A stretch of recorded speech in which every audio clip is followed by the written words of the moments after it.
नमस्ते आप सभी को हमारे YouTube चैनल पहल का राज में आप सभी का स्वागत है। तो चलिए आज हम पढ़ते हैं टीचिंग एप्टीट्यूड के बारे में।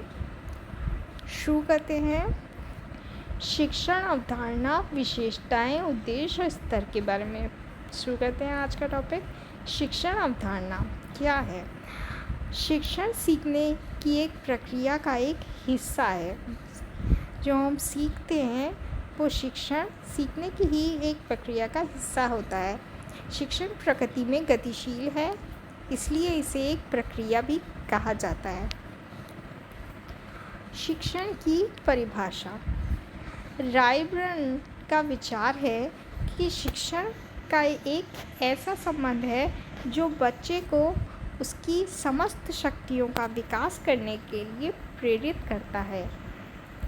स्मिथ का विचार क्या है। स्मिथ के विचार हैं B.O. स्मिथ के शब्दों में शिक्षण सीखने के उद्देश्य से कार्यों की एक प्रणाली है। उसी तरह H.C. मॉरिसन के अनुसार शिक्षण क्या है।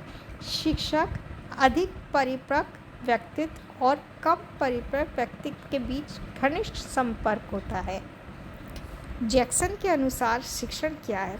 शिक्षण दो या दो से अधिक व्यक्तियों के बीच आमने सामने मुठभेड़ है, जिनमें से एक शिक्षक अन्य प्रतिभागियों यानी कि छात्रों में कुछ बदलाव करना चाहता है। एन.एल. केज लोकतांत्रिक दृष्टिकोण से शिक्षण पर क्या कहते हैं। शिक्षण एक पारंपरिक प्रक्रिया है जिसका उद्देश्य क्या है, किसी अन्य व्यक्ति के व्यवहार क्षमता को बदलना। तो ये थी शिक्षण की कुछ परिभाषाएं। आगे बढ़ते हैं। शिक्षण उद्देश्यपूर्ण गतिविधि है। शिक्षण के माध्यम से एक शिक्षक शिक्षार्थियों में एक वांछित परिवर्तन लाता है। शिक्षण और सीखने के दोनों अवधारणाएं एक दूसरे से ही संबंधित होती हैं। शिक्षण का उद्देश्य शिक्षार्थी का सर्वांगीण विकास करना है। शिक्षण का अंतिम लक्ष्य ही सीखना है। शिक्षण के दौरान एक अनुभवी व्यक्ति यानी कि शिक्षक और एक अनुभवहीन यानी कि छात्र होते हैं। यहाँ मुख्य उद्देश्य होता है छात्र के व्यवहार में बदलाव लाना। उसे ही शिक्षण कहा जाता है, यानी कि उसका विकास करना, उसकी जो मानसिक क्षमता है उसका विकास करना, उस वही शिक्षण कहलाता है। आगे पढ़ते हैं। शिक्षण शिक्षा के साधनों में से एक है और इसका विशेष कार्य समझ और कौशल प्रदान करना है। जब छात्र में समझ और कौशल प्रदान करता है शिक्षक, वही शिक्षण क्रिया कहलाती है। शिक्षण का एक मुख्य कार्य है अधिगम को प्रभावी बनाना, यानी कि लर्निंग को प्रभावी बनाना।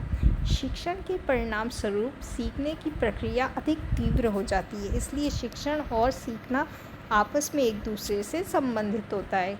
शिक्षण एक ऐसी प्रक्रिया है जिसमें एक व्यक्ति दूसरे व्यक्ति को सिखाता है या निर्देश देता है।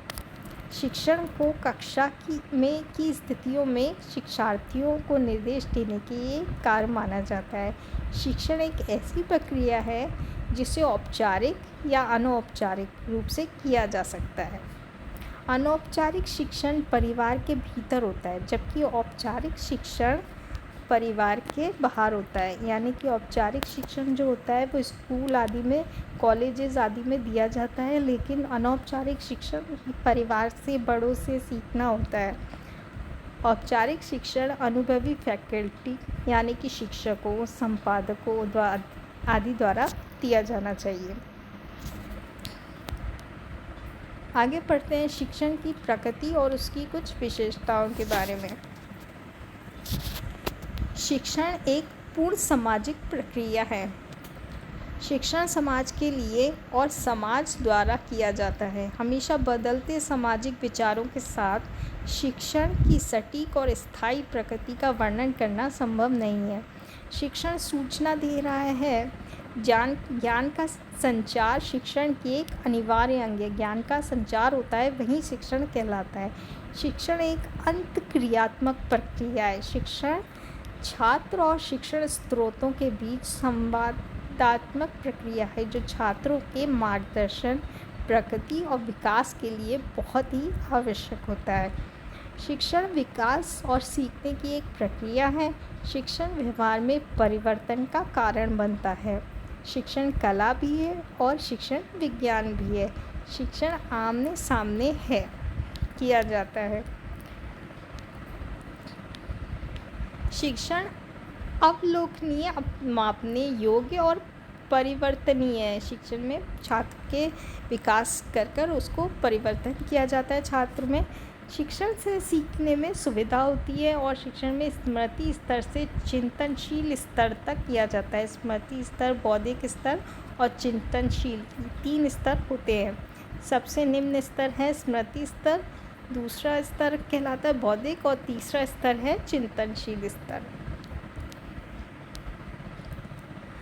शिक्षण की अवधारणा के उद्देश्य कुछ हैं इस प्रकार: विद्यार्थियों में वांछित परिवर्तन लाना, व्यवहार और आचरण को एक आकार देना, ज्ञान का अधिग्रहण करना, छात्रों को सीखने के कौशल में सुधार लाना, विश्वास का गठन करना, समाज के एक सामाजिक और कुशल सदस्य प्रदान करना। समाज में एक अच्छा कुशल सदस्य प्रदान करता है शिक्षण द्वारा।